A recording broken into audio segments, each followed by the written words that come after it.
Thank you very much. We're just going to start by introducing ourselves. My name is Daniel Diaz. I am the Executive Director of Citizens for Sound Money. My name is Robert Keens, and I'm one of the board members for Citizens for Sound Money. I'm Aaron Day. I'm a fellow at the Brownstone Institute and an advisor to the Citizens for Sound Money. Ron? My name's Ron Buffone from Only Sound Money. I love freedom. My name's Ronnie Green with Alpine Gold Exchange. I'm the Vice President of Operations. We're happy to be here today, guys. So what we wanted to discuss, we wanted to be more of a round table to discuss how Sound Money can bring freedom to the people. And I guess I'll just start off by sharing a little bit about what Citizens for Sound Money does and what we've done so far. So the mission and vision of Citizens for Sound Money is to promote people's right to use sound money and protect their rights to do so through political advocacy. So what does that mean? That means that we essentially are the tip of the spear when it comes to lobbying with boots on the ground and pushing sound money legislation. We also build coalitions with people in the sound money industry, the gold and metal industry, along with the digital asset community as well.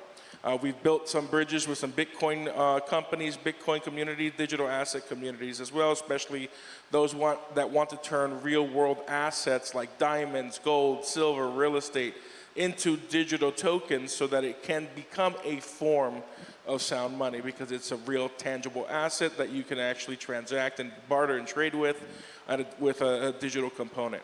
The way that we are able to advocate and push for people's freedom is through legislation, and our model legislation is called the Sound Money Act.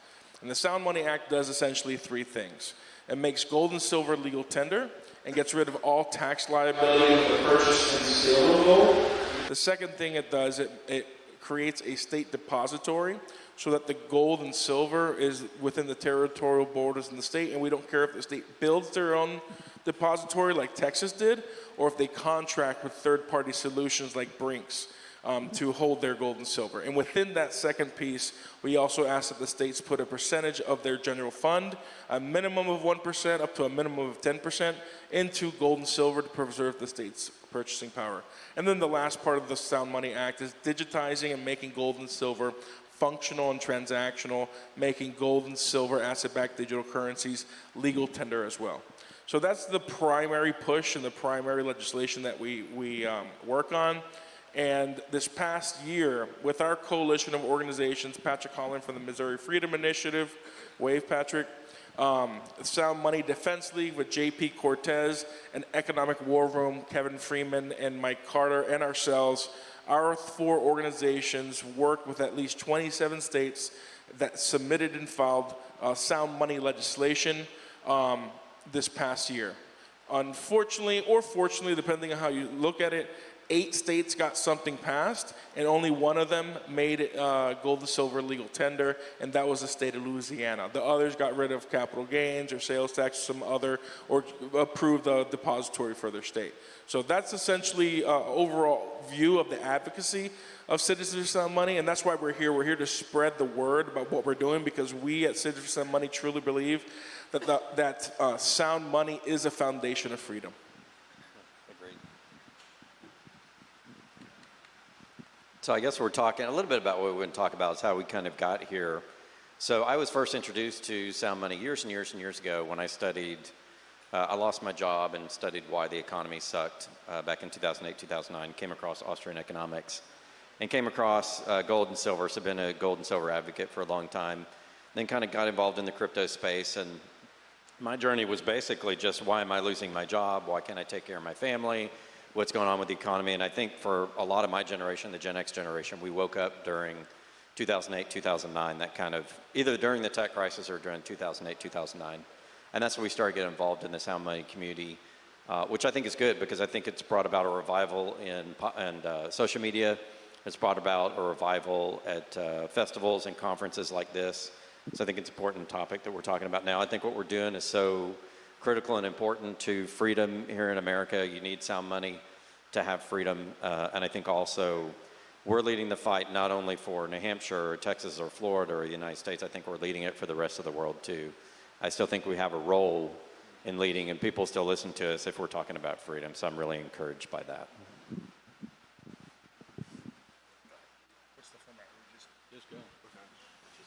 So I'm primarily focused on stopping CBDCs, and as part of that process, I've actually been living off of crypto, gold, and silver exclusively since 2019. And I think that the right combination here, because we're not going to fix this federally through federal elections. This is a solution that can happen and emanate from the states, but it needs a combination of not only changes at the legislative level, but we need to get people actually using crypto, gold, and silver for day-to-day transactions.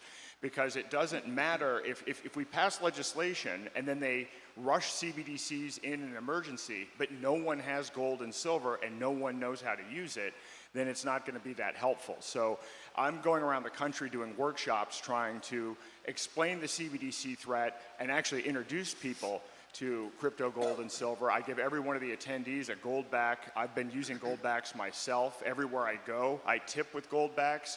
And I will tell you, it's probably one of the easiest ways to onboard people to the concept of sound money, because it requires no technological understanding. Once you hold one of these beautiful gold back bills in your hand, you get it instantly. Well, I think everyone sees the writing on the wall. We have the Saudis, for the first time in 50 years, no longer accepting the U.S. petrodollar. We have the CBDCs. We have Putin no longer accepting the U.S. dollar as well, and we're all concerned. So I think a lot of people would love to use sound money. They just don't know how. And basically, the UPMA has a platform which gives you the ability to do that.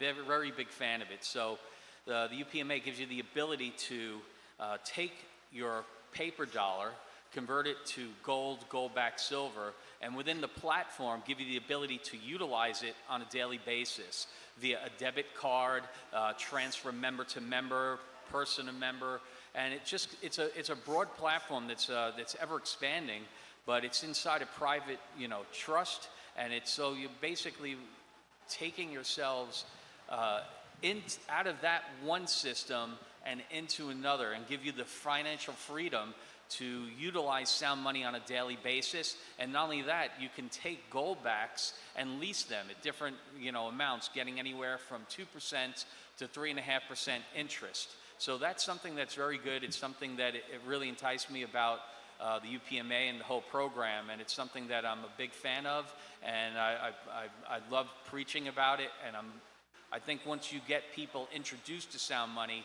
that they can utilize, that they're going to come over. Thanks, Ron.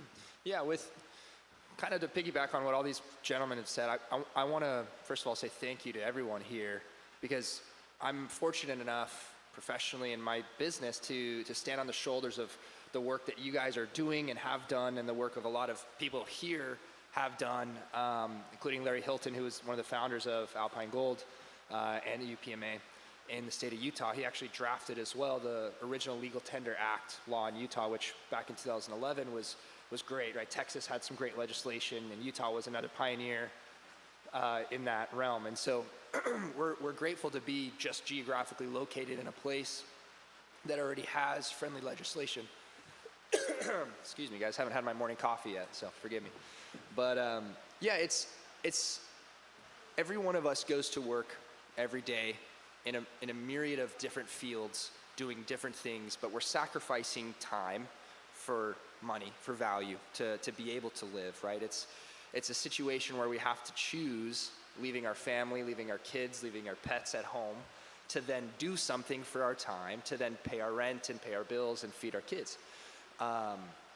It's criminal to see what's happening to the value of our time, because it is tied. The money that you have in your savings account, the money that we use every day, is tied directly to your time. And to know and speak to people every day, I'm fortunate enough to listen to people of all age groups, retirees and young kids who are getting their first jobs. They ask and they come to me and say, what do I do? How do I preserve this? These people on the other end of their lives have worked their entire lives for something that they see as an hourglass just slowly being drained from them, and they've sacrificed their lives to give something better to their children, to give something better to their grandchildren. And I just feel so strongly in support of the things that we're doing here today. Options give freedom. When you give choice to people, that is really what freedom is. When you give them the choice to do what they think is the best choice with their time, with their money, with their friendships and everything. When we give those options to people, that is the basis of freedom in itself. And so I love being able to every day answer people's questions and say, hey, maybe we're not the best solution for you. Maybe you should go more into crypto or into another thing. Maybe, yeah, go buy from your local gold dealer. And I want to support people in their options. And so, we look at those things every single day at Alpine Gold in conjunction with the UPMA and see how we can make effective change within our organization and with our people every day. And so we're here to support freedom, whatever the choices that people make. We love that. We love the options that people are making because, as much as I want to do all the solutions, it's just not feasible. And so I'd love to see people's endeavor and see them going and knocking on doors at state legislators and seeing advancements in technology. We're here for it. And so I'm grateful for everyone for the work that you guys are doing, and we want to keep moving it forward. Yeah, and I just want to say I appreciate all the solution providers like Alpine Gold and everybody that are providing solutions to people because, as Aaron said, it's great to talk about it in the education piece, which is kind of where I'm focused, being an influencer, but also we need people to enact solutions that people can use in real life. We've got to get gold and silver moving again, that type of thing. We're going to ask a question here in a moment. I want to let people know when you ask questions, I'm giving away some free gear, ball cap, and nice golf shirt combo from Kinesis, which is one of our partners that also offers an electronic solution. And we'll get to that in a moment. We're going to offer some free silver in our tent, where both ourselves and Alpine Gold are going to be, if you guys want to come over and talk to us a little bit more about the subjects that we're going to have. But I wanted to set up the first panel question. So we're going to define what is the problem. So each of us is going to talk about this. What do we see as being the problem? And then maybe where we go after that is what do we think are potentially the solutions? So I'll start with Daniel Diaz. Thank you, Rob. So when it comes to the question of what is the problem, I like to answer, what is my job primarily as a lobbyist? What do I do when I go to a state legislature and I'm pushing sound money legislation? 95% of my job is educating a legislator on how the economy works, what inflation is, and why we're pushing gold and silver as currency, legal tender. And I think we can boil it down to trying to understand what is the difference between money and what is the difference between currency. And that's basically the foundational, situation that I explain to legislators, that when the government is printing currency, it acts like a medium of exchange in a unit account. But what it does not do, it's not a store of value. Unlike gold and silver, and there's examples that I've used throughout my testifying in lobbying that really drive home this point. It's a medium of exchange, gold and silver. It's a unit account because you're going to have an ounce, you're going to have a half ounce, gram, or whatnot. But it's also a store of value. And the proof that I use for this is that in 1913, right before the Federal Reserve Act was passed, you could buy an ounce of gold for a $20 bill. And what could $20 buy you back then? It could buy you, if I wanted to, if I went back in time, I could buy a top hat, a tuxedo, a pocket watch, shoes, flowers, and chocolate for my date, right? If I go to the present day, what can I use $20 for? What can I buy? Maybe a decent meal, right? But what can I buy with an ounce of gold? Well, if I wanted to, I could go to the store and buy a nice top hat, tuxedo, shoes, pocket watch, flowers, and chocolate for my date.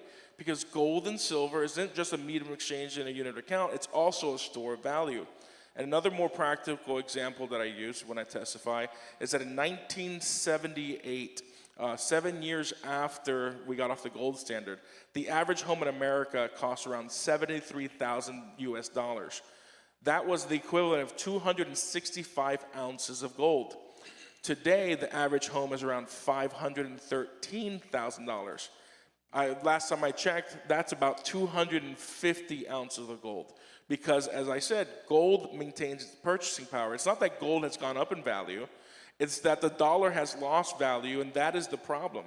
That as they print more currency, it's simple supply and demand. The more supply you have, the lower the demand, the cheaper the product gets, right? That's just how the economy works. Same thing with currency. You print too much currency, you debauch the currency, people will need more of it, so they increases their prices. And I like explaining that currency is like a pool of water. And then the economy and prices of everything is like a sponge. So as you print more currency, that sponge grows and expands, and it sucks up that currency because people see, oh, there's more discretionary spending. Let me raise my prices so I can continue paying my employees and so forth. So that's just kind of the relation. So if you want the simplest definition of the problem, it's inflation, and inflation is the printing and expansion of the currency supply. So that's what I do when I lobby. I educate people and legislators and staffers essentially on that point. And when I explain it in that way, it just clicks. So. Yeah, it's a good way to defend the problem, and I would add in sort of the cultural aspect to it. I think when you lose the culture and you lose the money, well, one doesn't precede the other. I think they happen at the same time. But you lose the money and you lose the culture. And I think we've lost temporarily, or maybe lost control of the cultural battle for what's important, why we're here, why the country was founded. All of the people that contributed to that has really been taken over, I think, by sort of a Marxist, elitist agenda. And that's something that we need to maintain and control. We need to go back to families and individual rule and independence and things like that. And what better way to do it through a sound money or different sound money options? Again, a lot of the providers here, Alpine and others that are providing options for people to go back to, honest money. Fix the world is what we say. So we're definitely up here to try to address that problem. But a big piece of it's going to be education. It's going to be talking to people. It's going to be networking. And as I often say on my channel, you guys that are out there listening are really going to be the difference. We can get up on stage and talk about this, and it's so very important. And thank you to the organizers for putting this together and allowing us to all come together and kind of and share in this whole process. But we need you guys also to go talk to your friends and neighbors. I know it's difficult. You take the slings and arrows and people that call you conspiracy theorists or whatever, but it's something that we must do because we have to build an army. We have to build an army of activist people who aren't going to stand for a lot of the policies that are being promulgated. And we have to take back our rights as individual citizens and at the state level. And I think a big state versus federal battle is coming in terms of money and in terms of freedom. I think it's here and now, and the work that we're all doing here now, I think, is key in making sure that we're building these pockets of freedom, even of resistance to tyranny, that are going to be so important. Sound money certainly is a big part of that. But just the fact that we're all here today, I think, is a huge, important part of it as well. To me, the problem is the role of the state with money altogether. And to me, it's very simple. Every fiat currency in human history has failed. It has a 0% success rate. The average fiat currency only lasts 27 years. And in the hands of the state, even gold and silver gets debased. So at some point, we have to recognize what the root of the problem is, and it is the state's involvement with money. As to the solution is to stop using fiat currency. As to how to do that, I've been doing this since 2019. It's not easy. It's very inconvenient. What we need to focus on are creating easy-to-use tools that empower the user and merchants to have choice in accepting alternate currencies. And so I'm working on a point-of-sale system that's open source to do that. But I see a future where we can bridge the crypto and physical metals in a way that you can actually blend the physical and the digital, but with simplicity and a user-focused design. I think it's important to realize what our founding fathers intended. As a matter of fact, it's called the Constitution, and it is still the highest law of the land. As a matter of fact, I have a quote here from Lincoln. He said, "We the people are the rightful masters of both Congress and the courts, not to overthrow the Constitution, but to overthrow the men who pervert the Constitution." Now, we have Henry Kissinger with a different type of quote who said, "Who controls the food supply controls the people. Who controls the energy can control the whole continents. Who controls money can control the world." Now, I always tell people that it is very important to vote in every election, but we vote every single day on what we spend on, right? So when we have the ability to spend money, sound money, any money, when you're feeding one organization by providing them your money that you worked hard for, and they're out to get you, don't spend money with that organization and group. There was, I love telling a story about a Native American, boy who went to his grandfather, the chief, and he said, "Grandfather, which one of those wolves would win in a fight?" There were 2 wolves on the hill. And the chief said, "The one you feed." So are we feeding the wolf that's actually going to destroy us, or the one that's actually trying to help us? So sound money is a way to do this, and we need to start utilizing it, and we have to start living constitutionally. And the only way to do that is to educate. And that's what this panel is trying to do right now, to get out there to educate people that there is different ways to do this. And I'm proud to sit on a panel like this. Awesome. Thank you for that. That story can be taken in so many ways, and I'm honored to sit here with you to discuss those same principles. Because with Alpine Gold, we focus on resolving problems that we see, right? And so we always want to hear from people what the problems that they're seeing, because like Aaron was saying, it's inconvenient. It can be very inconvenient to operate in this alternative economic economy, right? It can be cumbersome, it can be clumsy, maybe multiple systems, and that's okay. Right now, I think all of us are in a scenario where we're willing to operate outside of the norm to make sure that we can keep pushing this message forward.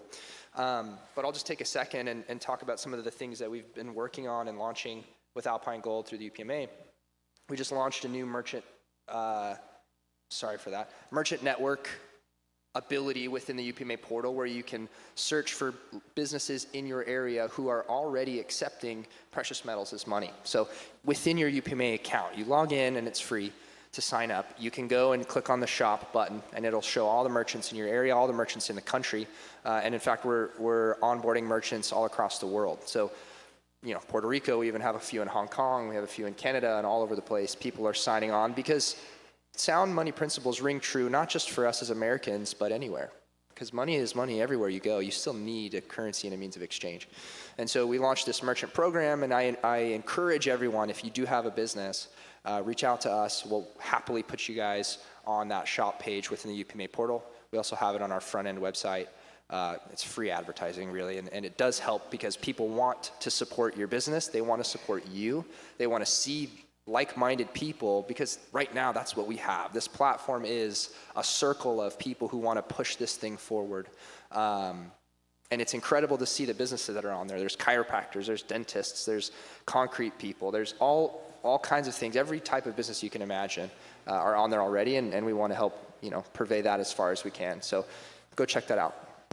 Absolutely. Thank you so much, Ronnie. And for the next 10 minutes, I want to answer and give the solution. We've been kind of peppering solutions. And if the panel, if we could finish the solution segment by 9:10 to give 30 minutes for quick Q&A with the audience, I want to start off by saying that one of the solutions is, of course, supporting organizations like ours that are pushing the Sound Money Act so we can get the Sound Money Act passed.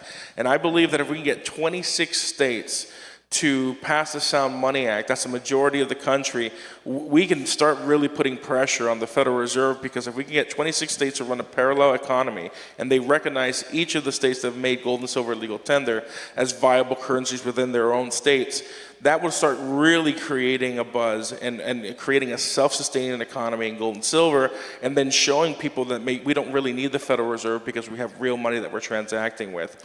And in today's world, we live in a digital society. So gold and silver has been money in a medium exchange in your account for at least 5,000, potentially 10,000 years. How do we bring that to the 21st century? Because back when we had the gold standard, even at the worst case scenario, it was $35 an ounce of gold. And it was $1 basically for an ounce of silver. Well, today an ounce of silver is 30 and an ounce of gold is 2,400, so it's not practical or functional money. So how do we come to the solution? I'll let the Alpine Gold Ronnie over here answer the physical side. I'm going to focus on the digital side. We have to bring the traditional form of money to the 21st century by tokenizing and digitizing it. So that you can use a debit card and pay for a $1.50 cup of coffee or a $2.50 cup of coffee. Because, I mean, how many people in here have cash? Well, this is a strange crowd. We probably all have cash or gold backs or something. Yeah, all right. In a normal crowd, most people won't raise their hands. But that's the point. And the normal majority of the population, they don't carry cash. We're in a digital society. So one of the solutions that I would recommend for people is looking at companies like Kinesis, Load, the UPMA, Oris. These are all, Glint. These are companies you can wire transfer or ACH or use debit card, buy digital gold and silver that's backed one-to-one and audited, and then spend it and preserve your purchasing power. Can I ask a quick question of you guys as well? Because your experience with legislators, and I don't want to interrupt, but you mentioned we want to make a splash, right? We want to make a splash because we want legislators to see that it's important to us. What does that mean? How much does it take of people to make a splash? Like how much attention needs to be garnered? How many voices need to get together? You mean in government? Like the convince? Okay, well, let's go back to the problem. The problem with the Sound Money Act and getting sound money legislation passed is that typically it isn't that and I would even venture to say in every single state we've lobbied in, we've had a majority of legislators in favor of the bills. But the problem isn't the majority of the legislature. If you don't know how the political process works, you have leadership, and leadership is God. And whatever leadership says in the Democratic or Republican Party is what goes. So if the Speaker of the House or the Senate President or the governor says, I don't want this bill, it doesn't matter if you have 3 million people from your state coming to the Capitol and inundating the entire Capitol for blocks and blocks and blocks. Leadership, if they're really strong, which some are, pressure doesn't work. They'll dig their heels in. So grassroots works to an extent. What really works, unfortunately, there's a saying through the Leadership Institute, Morton Blackwell, he's like the godfather of the conservative movement, trains tens of thousands of people running for office and activists. Money is the mother's milk of politics. And in this country, we have a legal bribery system called political action committees. And every single leader has their own PAC. So if you want to get legislation, you want leadership to know that you're here to play ball, you got to bribe them legally by giving their political action committee cash, then give them a phone call. It's like, hey, remember that 50 grand we gave you for your campaign? It's time to cough up and vote the way that we want, or at least push this bill through. And that's the real American political process. And in a lot of the cases, if pressure doesn't work, money will. Thank you. All right. In terms of solutions, I'm going to take a little bit of a step back and just look at it kind of holistically. I think the money aspect, and these guys will talk about the digital, the analog, the legislation, all that kind of stuff. I honestly think it just starts with a personal decision I made in 2008 when I was solving part of the mortgage issue by trying to fix 52,000 loans in a loan portfolio before Lehman blew up, and realizing that we had lost control of the ability to operate independently and freely. So I think ultimately the solution is simple as just making a choice. It's making a choice how you want to live, deciding for freedom versus tyranny. And money is certainly a part of that. But you have to make that choice in life and you have to commit to it. It can't be a halfway thing. It can't be, well, I'll buy some gold and I'll sit here on the sidelines and just hope that people get out and do things for me, because at the end of the day, the way the founding fathers had formed this country was that we needed to be stewards of our own government, of our own political destiny, of our own culture.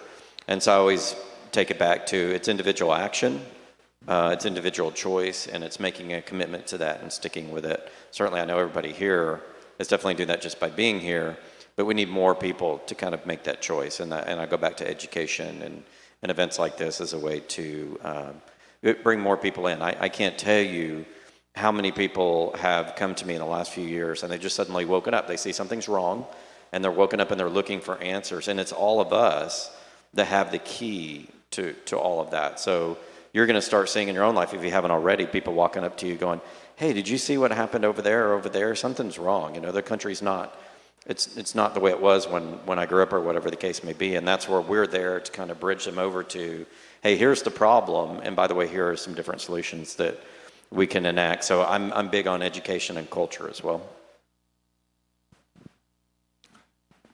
Well, since we are in the free state, I think we should focus on, I mean, this is the same is true with technology companies. You need to get your innovators and early adopters before you get mass adoption. So I think we have a real opportunity in New Hampshire for New Hampshire to take a lead on this.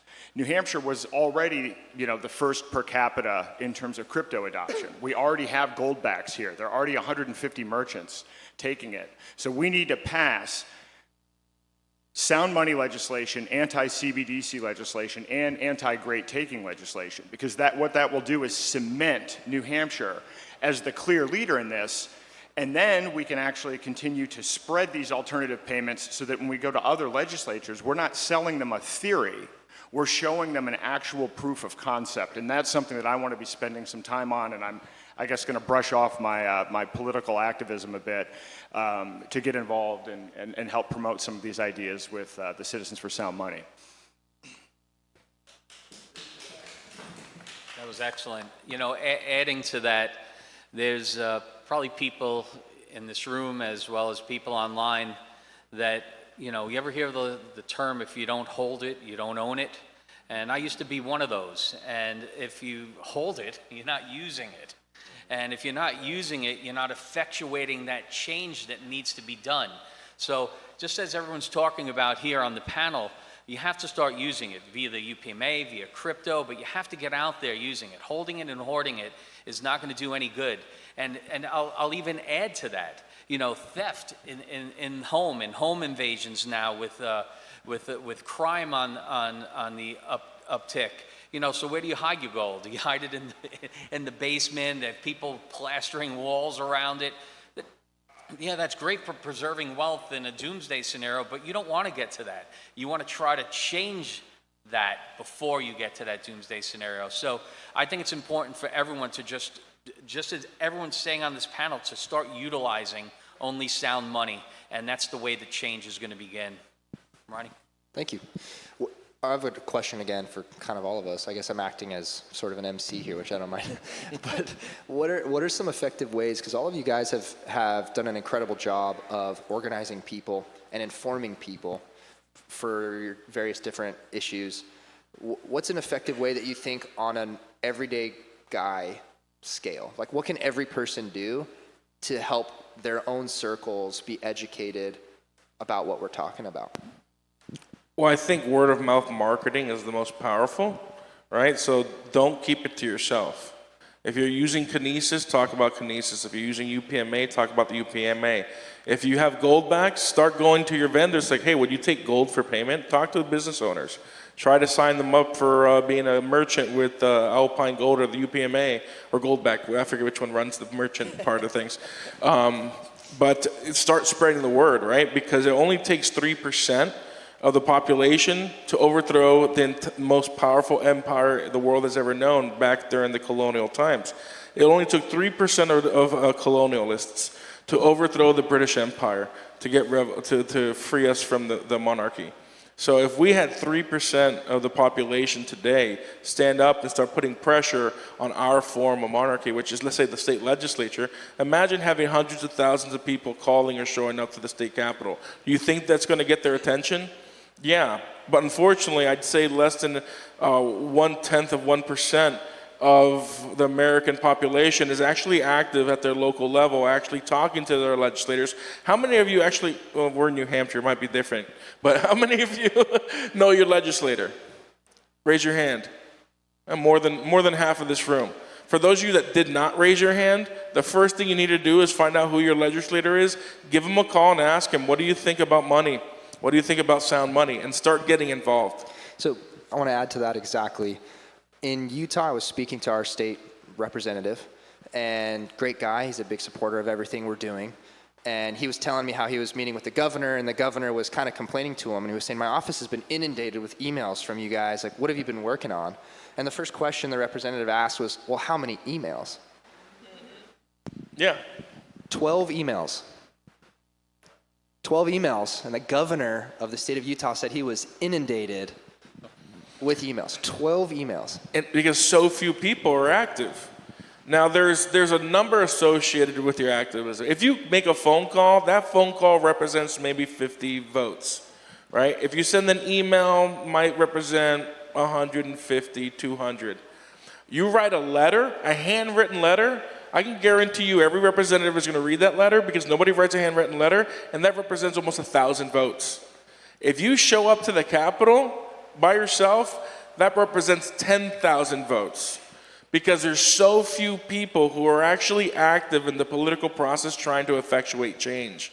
So the half of you that did not raise your hand, if there's something you can start doing today to try to change the world, to get the 3% active so we can change this country and bring freedom through sound money, then start calling your legislator. Look up on their phone where you live, call your legislator, the senator and the state rep, and ask them to, where they stand on sound money. And if they're against sound money, find somebody who is in favor of it and support them. If it's too late for them to get on the ballot, try to vote this guy out. All right, wanted to open up for questions if anybody has any. Remember, we got a couple of free gifts for you guys that are brave and want to stand up. So I know that people have been predicting for a long time, like Dr. Ron Paul, who we're going to be hearing from later today, that the end is nigh for the U.S. dollar. We're on an unsustainable course, but it always seems to be lasting a little bit longer, a little bit longer. But of course, recently we saw the breaking of the petrodollar, which has stood since Nixon administration, since the end of the gold standard. And it does start to feel like maybe we are close to the big thing. I guess I want to ask for your perspectives on, nobody can predict the future exactly, but do you think that we are close to a big change in the monetary system? And on an individual level, obviously we are all advocates for political change and political reform, but on an individual level, what advice would you give to people to prepare for the moment that big monetary system change happens? I'll jump in on the first part of that question. Chris Martinson, who was here yesterday, did a wonderful thing at the beginning of his influencer career, which is to do the crash course. If you guys have never seen the crash course from Chris Martinson, it's a fantastic course, and one of the things he does a really good job of illustrating on his YouTube video is the hockey stick effect. It takes a long time to get to the breaking point, but once you get to the breaking point, it happens all at once. So how does bankruptcy happen? Slowly at first and then all at once. That's sort of how it happens in monetary systems. You sort of have that event, that there's an event horizon where you get to the 11th hour and things just go very quickly. One way that you can kind of see that over history is if you go back to the 1800s to now and you graph out recessions and depressions and things like that, you can see that the frequency and depth of a lot of what we've been facing has been increasing over time. And of course, all the numbers are getting bigger and you're starting to see these hockey stick type of charts in inflation and things like that are starting to form. So that's a really good sign that you're sort of at the end of this stage of the monetary system, that there's a big change coming. And then I think we can all see what's going on culturally and politically, and they all go hand in hand. I always say there's a three-legged stool. There's the money, there's culture, and politics. All of them have been corrupted at once, and now I think it's become very visible. Once it gets to that visible stage, and the average Joe walking around starts to figure out something's wrong, I think that means you're pretty close to the event. I think we're witnessing a controlled demolition of the dollar that is intentional and has a specific endpoint in mind. So we know all fiat currencies collapse, and typically when a fiat currency collapses, for instance, the dollar is the global reserve currency, usually somebody else steps up and takes its place. In this case, when the collapse happens, they're going to force us into central bank digital currencies. And in fact, not only are they going to force us into central bank digital currencies, but to build off of what Chris Martinson's been talking about with the great taking, they're going to digitize all of our assets, all of our stocks and bonds, and put that on a common platform with CBDCs so that it can be centrally, all of the global assets can be centrally managed and controlled by multiple third parties. So this is the specific plan, and I've actually written a book and kind of outlined the technical details because they've been working on this since 2015. The way to stop it is to stop using the dollar immediately. My advice to people, and I'm literally traveling the United States telling people this, is to stop using the dollar, start using alternatives immediately for day-to-day transactions, because otherwise, when that emergency hits, if all of your money is in the bank, you're going to be given a decision.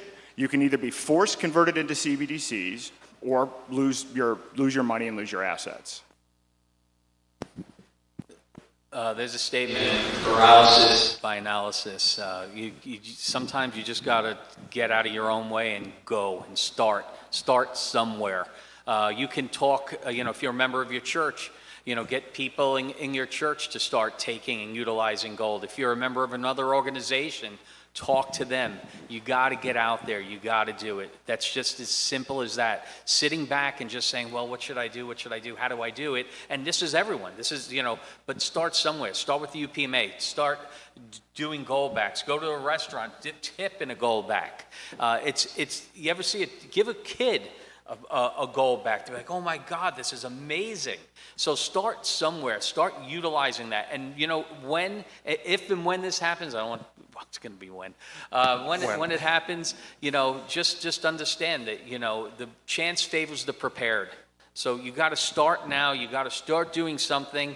Again, I'm a big fan of implementing. Utilizing that sound, money, utilizing it within crypto, getting out there and just doing it. Because if you're stuck holding the bag of cash and it's worth 3%, what are you gonna be holding? Yeah, firewood in a lot of places, unfortunately. Hyperinflation hits. Yeah. So I'll just add to what you guys are saying. I think now's a great time to kind of plug everyone here. We're going to be in the Sound Money tent outside for the rest of the day here. And although it is and can be cumbersome to live in an alternative economic society, it's becoming easier every day, right? There's organizations like ours, there's organizations like theirs. Go and talk to Kinesis, go and get on board onto their platform. It's so easy. We're going to be there as well, Alpine Gold and UPMA. We work together. So it's not a this or that. It's, hey, there's options there. There's options today.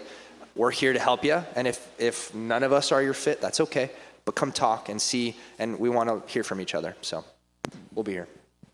So my question: when a certain country was adopting Bitcoin, they made it kind of forceful on the population, and there was a certain intermediary that was chosen. So there's a concern around it. So if New Hampshire, the state, will be switching to digital sound money, like some people are concerned that it will be the same, that there will be a single vendor that will be chosen maybe through some lobbying. And so, like some people seeing it, like you told us about concerns with CBDC, that it's centralized system enforced on people. So some people are afraid if we will have also central sound money with a single vendor associated with, for example, with New Hampshire funds. Like, how can we make sure that we move forward but not avoiding those traps of choosing a single vendor that might be not the best for the state, for example? Before I give the mic to you to answer, I just want everybody to give a round of applause to Representative Yuri. He was one of the co-sponsors of the Sound Money Act here in New Hampshire.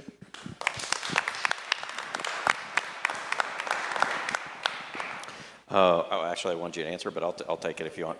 So basically, the way the legislation is written is to be vendor agnostic, so it's to allow multiple vendors to bid, but also I think the way the legislation is written is to emphasize the physical aspect with an electronic option.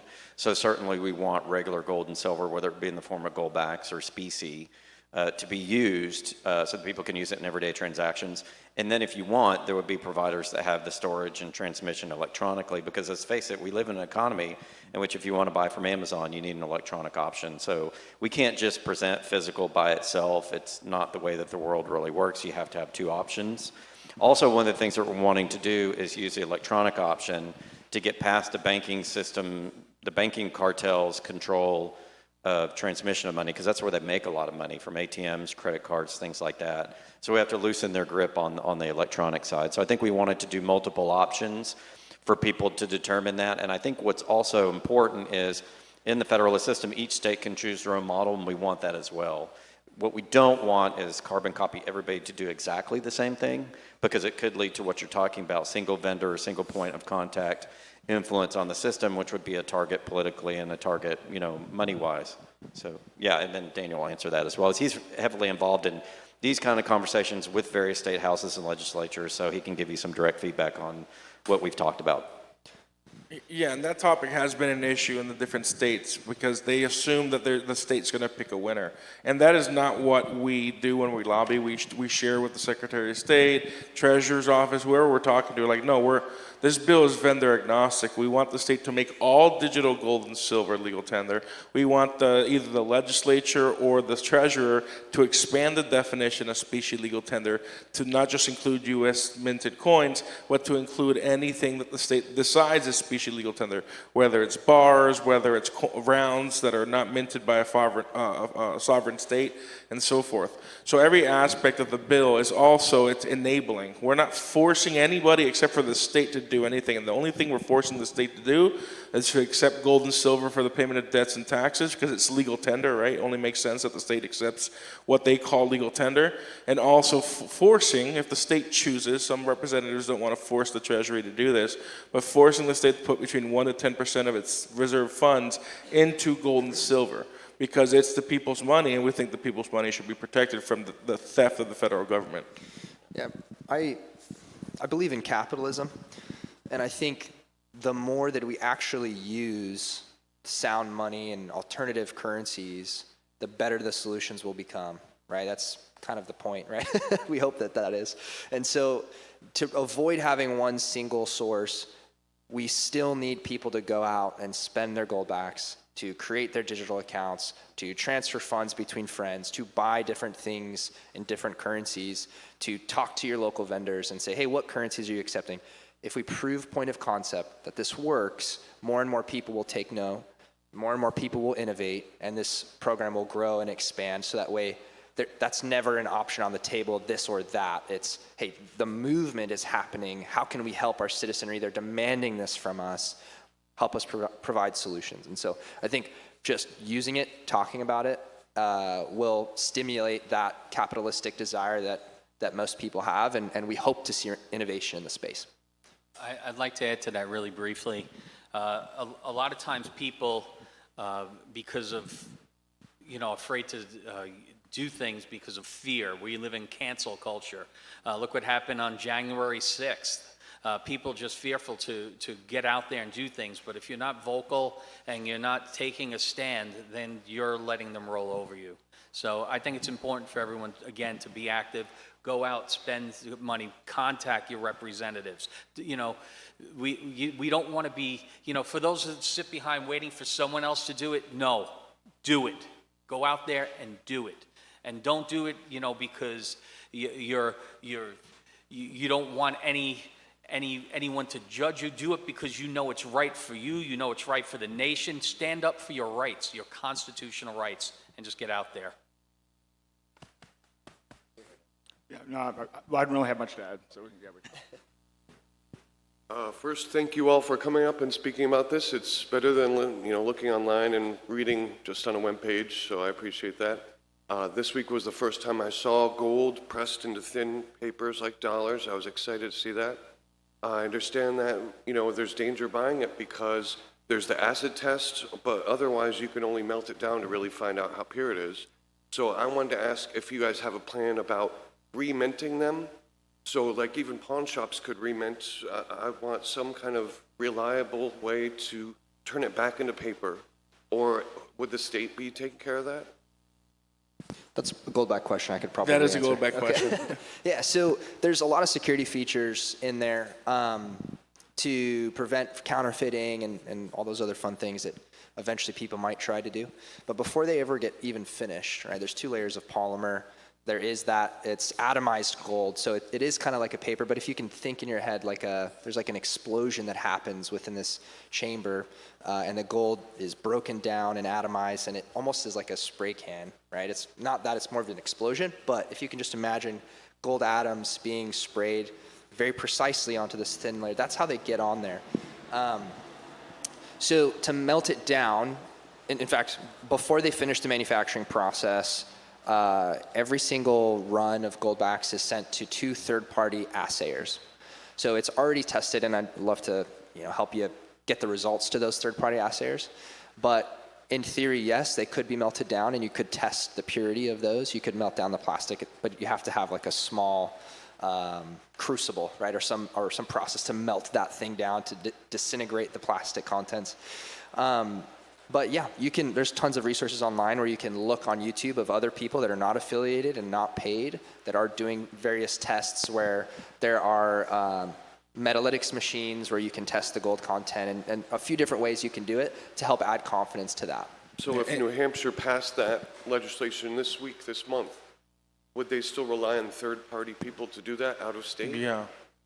It's illegal for the state constitutionally to mint their own money for the most part. I mean, there are some legal arguments that they can make gold and silver, but based on our legal experts, including Larry Hilton from Goldbacks, who's their general counsel, executive vice president, states can make gold and silver legal tender. They just can't mint their own legal tender. But there is a loophole. The loophole is you have a private company, say, use the seal of New Hampshire, mint private coins, commemorative coins, then the state secretary can say that's legal tender. So that's a loophole for the state to quote-unquote mint their own gold and silver coins, but it has to be a private institution. So private companies are validating this stuff, and I don't think we'll change that. Thank you very much. Thank you. Great question. All right, I'm back, and I got two questions. The first question is, the late, great New Hampshire State Senator Jim Forsyth had a profound impact on the sound money movement. My first question is, if anyone had any thoughts to share about the impact that he had, particularly those who knew him and worked with him. I'm sure there are some folks here in the audience today who knew Jim very well too. That one is maybe more the softball question. The second question I have as well is, I hear from advocates of more the cryptocurrency side of things that we have a precedent with gold set by FDR, right? That of confiscation of gold. And I hear folks argue that Bitcoin protects against that because it's not so easily seized, because it's not held in a vault somewhere where the government can just come and take it. What would you say in defense of gold as a secure monetary unit in regards to that? So those are my two questions. Thank you. I think we can all say a little bit about Jim. I'll just start there. If it wasn't for Jim Forsyth, I wouldn't be sitting here right now. There's something about Jim. First of all, how many of you actually met or know Jim Forsyth? By show of hands. Yeah, it's a handful of you. When you met Jim, it was like he left an indelible mark on your soul. He was such a kind, peaceful man. And what was so unique about Jim and why this movement is growing so rapidly and so strong was that Jim was a peacemaker and a bridge builder. He was able to bring together a cutthroat industry, the gold and silver industry, because the margins are really, really thin to make any money in the gold industry. And everybody's fighting for that small margin. But something about Jim and his vision for the sound money movement was able to break down those barriers and bring all people who are typically competitors. I mean, UPMA, Kinesis, Load, they're typically competitors. But because of Citizen Sound Money and Jim Forsyth being understanding and bringing them into the movement and just focusing on what we all hold dear, that sound money leads to freedom. That vision, that purpose is what is bringing all these competitors together to push something that at our core we all believe. And Jim was so great at portraying and talking about that. Plus, he was one of the smartest guys I think any of us have ever met. So he was able to just connect with people at many different levels. And he was just honestly the best boss I ever had and one of the greatest men I ever met. And when I told the story in my speech, but when we came up here in New Hampshire, the lobby, we were in his son's apartment just drinking some beers, and I was just listening to him, observing him. I remember watching him at the state senate, just holding and reminiscing when he was a state senator.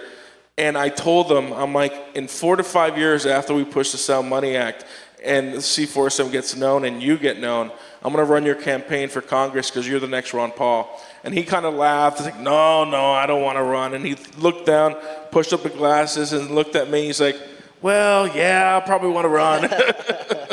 So he was just one of the most humble guys, and I mean, Kinesis made a commemorative coin for him. And they call him the founding father of the sound money movement because he sparked a movement and a vision that I think has solidified within our organization and everybody that he met. And we're pushing forward 100%, picking up his torch of freedom and lighting more lights and more torches. Yeah, we have a lot to say about Jim. Jim was just that guy who he was a master networker, but he was quiet about it. He wasn't a braggart. He wasn't an attention seeker. He really just did what he did for his vision, for the good of the country. He always had the country at the forefront of everything that he did. He was one of those people that saw the big picture and was willing to give up, his own life, give up a six-figure job in engineering to do what he did and to just reach out to each one of us. And I agree with Daniel. I want him to be known as the father of the modern sound money movement because I think he's done more for this movement than any other single individual. We certainly appreciate Kinesis for doing the coin for him, but we'd like to see him recognized because he really was the first person that put it all on the line to actually take it from just talking about it to actually doing something about it and to energizing people across the country, people overseas. The influence he had was just ridiculous. I would go to events and just look at everybody that was there and I was just flabbergasted. I've known the guy for several years. I had no idea how many people that he had affected and the way that he had affected them. And the stories that people give about the way that he influenced them and the way that he was able to reach them and to bring that diverse group of people from across the country together for a common purpose was just astounding. I've never seen anything like it. And, I pledged when he died, I did a tribute video to him on my channel and I said, I'm going to carry forward your vision. And sorry, I'm getting a little emotional, but it impacted me so much. Yeah, I wouldn't be here if it wasn't for Jim either. I met him for the first time in 2012. He was absolutely the best state senator New Hampshire has ever had.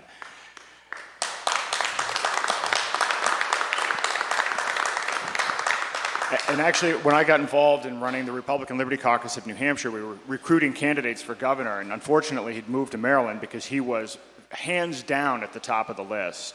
And so, I think, his energy and his spirit is 100% what drives this movement. I think the best way to honor anybody is to fan the flame, right? So fan the flame of what they stood for and what they, and what you should be doing now. Take that example and move it forward. Honor that.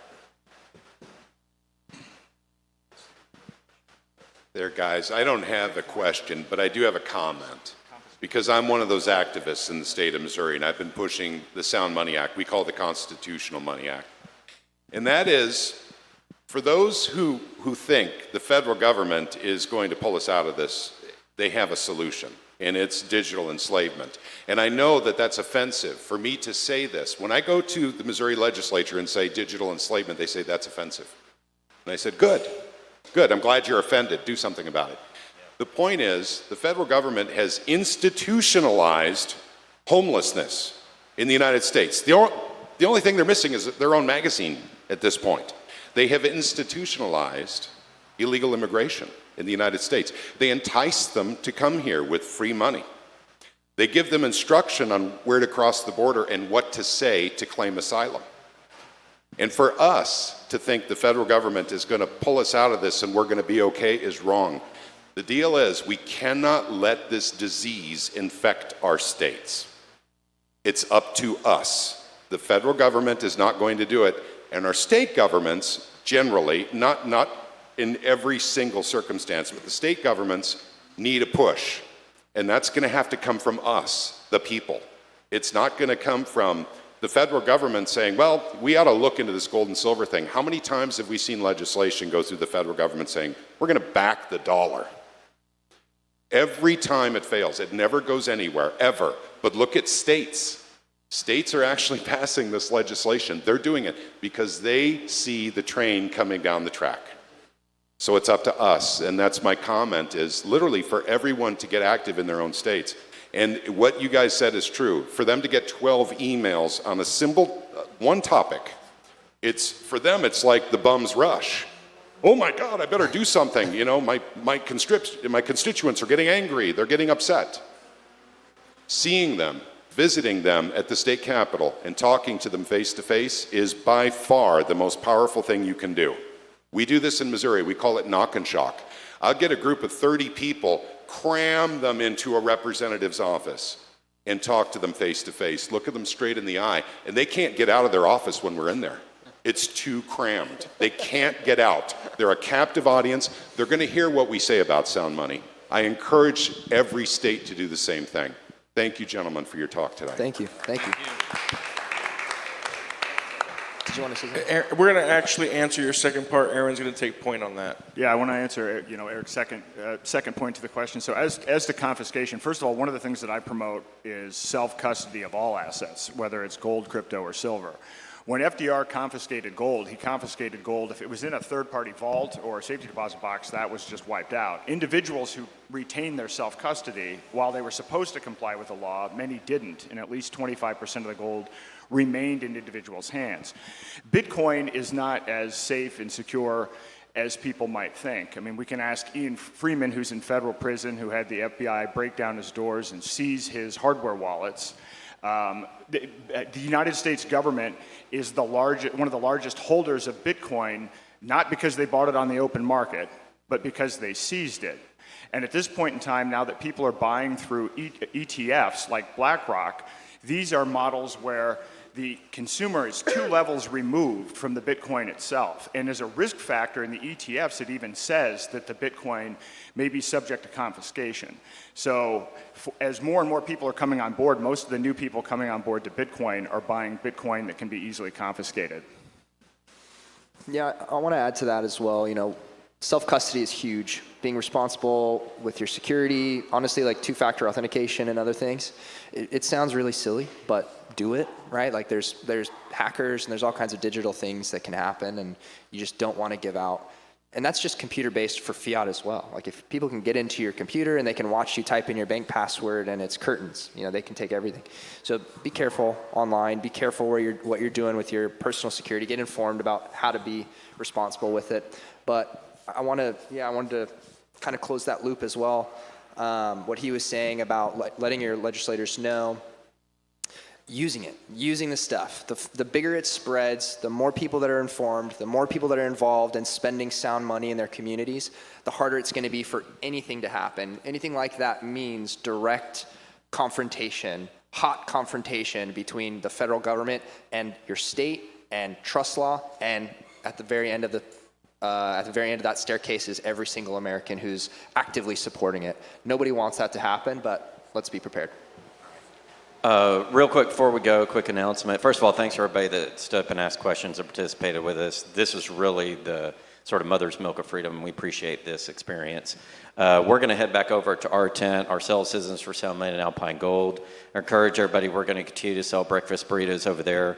We also have a free ounce of silver. We'll be handing the certificates out back. If you want to get a free ounce of silver electronically through Kinesis, we're giving those this way as well. Also, highly encourage you guys to step by Alpine booth and pick up some of the gold backs. They're absolutely beautiful, the most gorgeous design. And once you get one in your hand, it's like holding species, like holding gold and silver. You'll never go back. So thank you to everybody on the panel. Thank you everybody for showing up for the talk, and we appreciate you guys.